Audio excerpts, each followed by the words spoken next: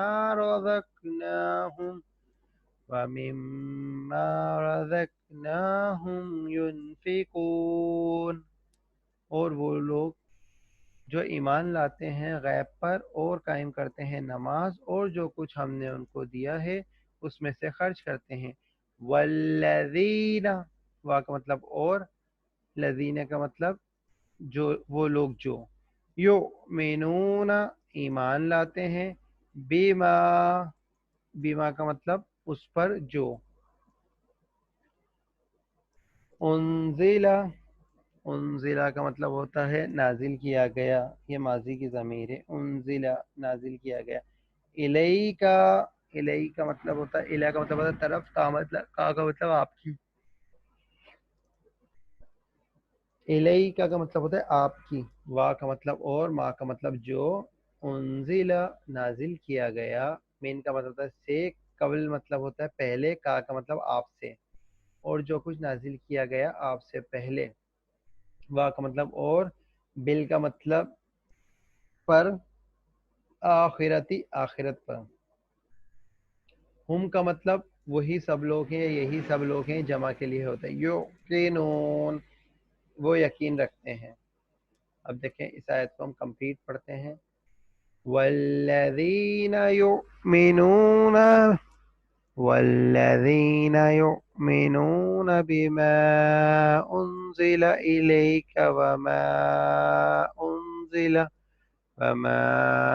انزل من قبلک وبالآخرۃ هم یوقنون، اور وہ لوگ جو ایمان لاتے ہیں اس پر جو نازل کیا گیا آپ کی طرف، اور جو کچھ نازل کیا گیا آپ سے پہلے، اور آخرت پر وہ یقین رکھتے ہیں۔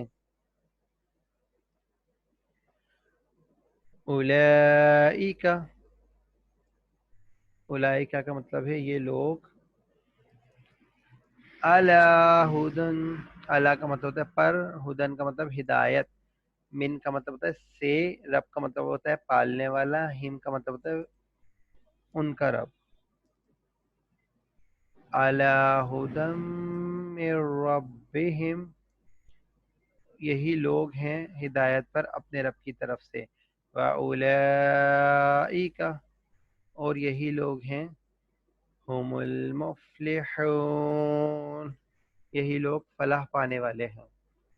تو آج ہم ان 5 آیات کا ہم نے لفظی ترجمہ کیا، اور اس کی تلاوت کے ساتھ اس کا با محاورہ ترجمہ بھی ہم کر چکے ہیں۔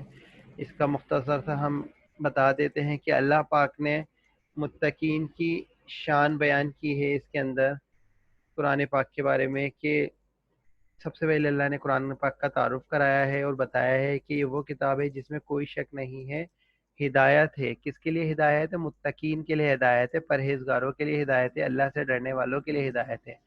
اچھا، اس کے بعد ان متقین کی نشانیاں بتائی ہیں اللہ تعالیٰ نے، کہ وہ متقین کون کون سے ہیں؟ وہ لوگ جو غیب پر ایمان رکھتے ہیں۔ غیب کیا چیز ہے؟ جو بھی چیز ہم نہیں جانتے اللہ کی طرف سے پردے میں ہے، وہ غیب ہے۔